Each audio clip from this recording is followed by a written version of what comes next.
What if I told you that nearly 20,000 pigs once roamed the streets of New York? Welcome to Robert's History. I'm Robert, and today we step back into a city caught between mud and modernity. If you love stories that bring the past to life, consider subscribing and joining our journey. Some visuals in this video are symbolic and may not perfectly match every detail, and I truly appreciate your understanding. Now, settle in, and I hope this story gives you a reflective and relaxing escape into history. In the early 1820s, New York City was not the skyline of glass and steel you know today. It was a place in raw transition, a city still half rural and half emerging metropolis. Hills were being cut down, farmland was disappearing, and streets were only beginning to follow the rigid grid that would later define Manhattan. Growth was fast, loud, and often chaotic, and moving through that chaos were pigs, about 20,000 of them. Contemporary estimates suggest there was roughly 1 pig for every 5 men in the city. They wandered freely through markets, alleyways, and main roads. They rooted through piles of refuse because formal sanitation barely existed. Their presence clogged traffic, caused accidents, and filled the air with a stench that residents could not ignore. At the same time, they functioned as an informal waste system in a city struggling to manage its own growth. When Charles Dickens visited in 1842, he was struck by the sharp contrast. He saw ambition, energy, and rising grandeur. But he also described the unsettling sight of swine roaming the streets of a city that aspired to greatness. For him, and for many observers, New York was a place suspended between promise and disorder. So why did pigs come to dominate New York in the first place?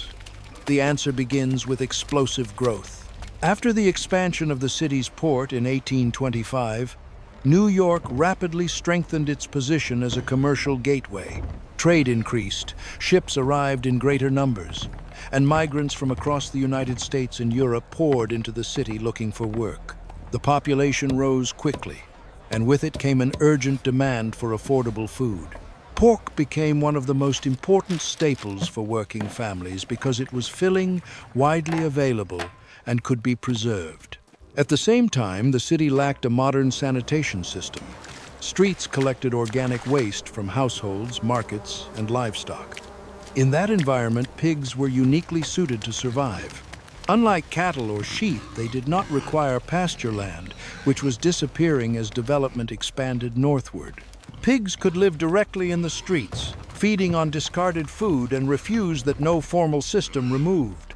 In practical terms, they acted as a natural waste disposal system in a city struggling to manage its own byproducts.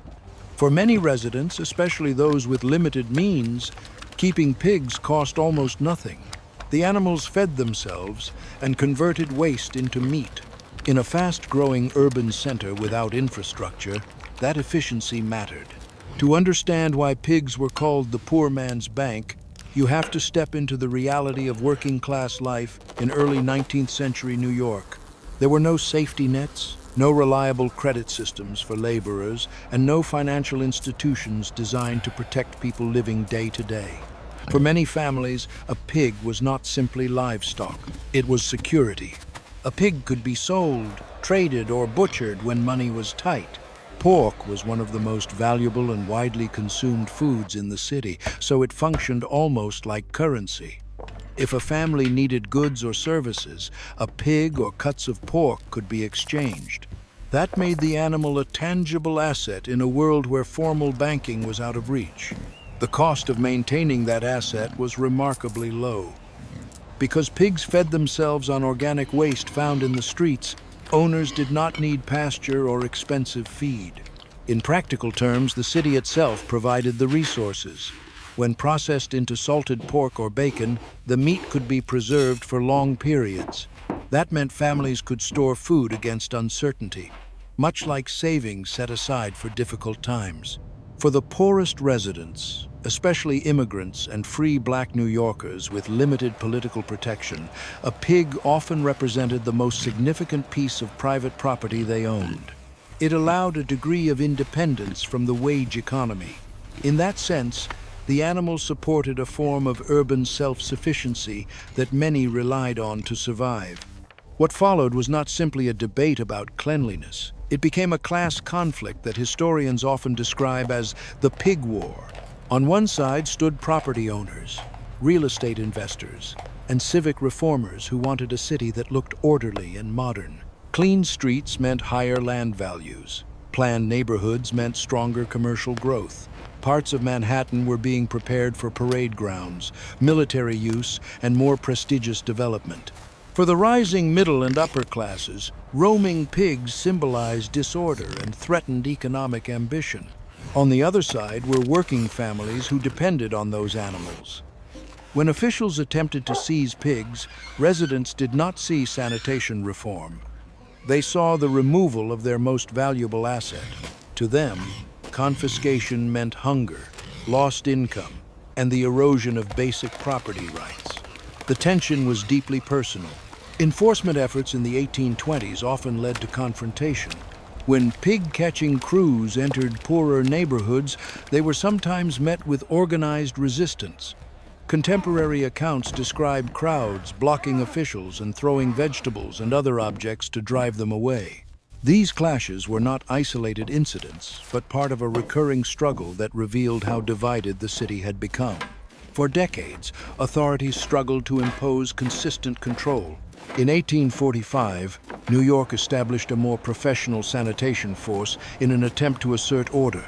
Yet real change accelerated only after the cholera outbreak of 1849 intensified public fear about disease. In the years that followed, especially through the 1850s and 1860s, roaming pigs gradually disappeared as enforcement strengthened and urban infrastructure improved.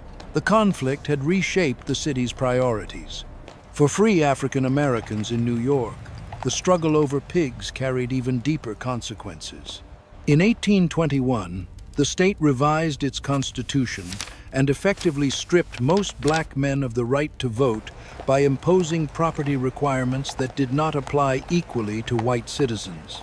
That change removed meaningful political influence from a community that was already economically vulnerable. Many black residents lived in the same crowded districts where pigs roamed freely. Like their immigrant neighbors, they relied on these animals as a crucial form of property. A pig represented food security, trade value, and a measure of independence in a city where discrimination limited access to stable employment and capital. When authorities intensified efforts to remove pigs from the streets, the impact fell heavily on those with the least protection. Confiscation meant the loss of stored meat, future income, and one of the few assets that could be controlled without interference from banks or employers. Without voting power or political leverage, black New Yorkers had little formal recourse to defend their interests. As the city shifted toward a wage-based market economy, they were pushed further into a system that offered opportunity to some but very little security to them. The city's upper and rising middle classes played a decisive role in turning frustration into policy. Through newspapers, civic groups, and political connections, they framed roaming pigs as symbols of filth, danger, and backwardness. Public discussion increasingly linked the animals to disease and urban disorder. This pressure helped shift sanitation from a local nuisance into a citywide political issue. Economic motives were never far from the surface. As Manhattan expanded northward, land values became central to New York's future. Clean and orderly streets made property more attractive to investors and buyers. Removing pigs was therefore tied to protecting and increasing real estate wealth. In wealthier districts, residents pushed for stricter enforcement and prohibited animals from roaming near their homes, creating a visible divide between neighborhoods. Members of the elite also supported stronger legal measures and more assertive policing of poorer areas. Behind this was a broader vision of modernization. A city built on industry and wage labor required discipline and centralized control, not scattered pockets of self-sufficiency. By challenging the practice of street-based animal keeping, reformers were also challenging a way of life that allowed working families a degree of economic independence. The cholera outbreak of 1849 marked a decisive turning point. Epidemics had struck New York before, but this wave intensified public fear and sharpened demands for action. Disease exposed the limits of the city's sanitation system and made reform politically urgent. In that climate, tolerance for roaming livestock diminished rapidly. Authorities moved more aggressively than in previous decades. Thousands of pigs were slaughtered or removed from the streets as officials sought visible measures that signaled control and responsibility. While historians debate the exact relationship between pigs and cholera transmission, public perception mattered. Many residents associated filth, refuse, and animals with the spread of illness, and that belief strengthened support for stricter enforcement. At the same time, the city expanded investment in drainage, sewer construction, and organized street cleaning. As waste management improved, the open piles of organic refuse that had sustained pigs began to disappear. Cleaner streets meant fewer food sources, and without that steady supply, free-roaming herds could no longer survive in the same numbers. The outbreak did more than remove animals. It accelerated a structural transformation. Sanitation became institutional. Infrastructure became centralized, and New York moved further away from its semi-rural past toward a more regulated urban future. When the pigs disappeared from New York's streets, something larger disappeared with them. Their removal marked the decline of a form of urban self-sufficiency that had allowed working families to rely partly on their own resources. Keeping a pig meant having food security and a tradable asset outside the formal wage system. Once that option was eliminated, survival depended more directly on cash income. This shift mattered. As the city expanded through the mid-19th century, factories, workshops, and commercial enterprises demanded a steady labor force. Without access to street-based animal keeping, many working-class residents had fewer alternatives. Participation in the wage economy became less a choice and more a necessity. In practical terms, the disappearance of pigs helped channel labor toward industrial growth. At the same time, cleaner streets supported rising real estate values and encouraged investment. Orderly neighborhoods attracted capital. Infrastructure such as sewers and organized sanitation created conditions for denser development and more predictable property markets. Urban space became regulated rather than improvised. For you and me looking back, this moment reflects a broader pattern seen across industrializing cities in Europe and North America. Informal survival strategies gradually gave way to centralized systems and market discipline.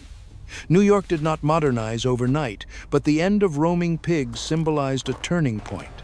The city moved toward a managed industrial urban model where economic life revolved around wages, property, and structured governance rather than household-level subsistence. The disappearance of roaming pigs was never only about sanitation. In my view, it marked a profound social and economic restructuring. New York moved from a loosely organized, semi-agricultural city into a modern industrial and capitalist center shaped by regulation, wages, and infrastructure. What strikes me most is the irony.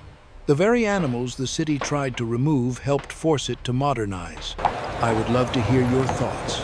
Do you see this as progress, loss, or both? Share your perspective in the comments. And if you enjoy exploring history with me here on Robert's History, please subscribe and join our growing community.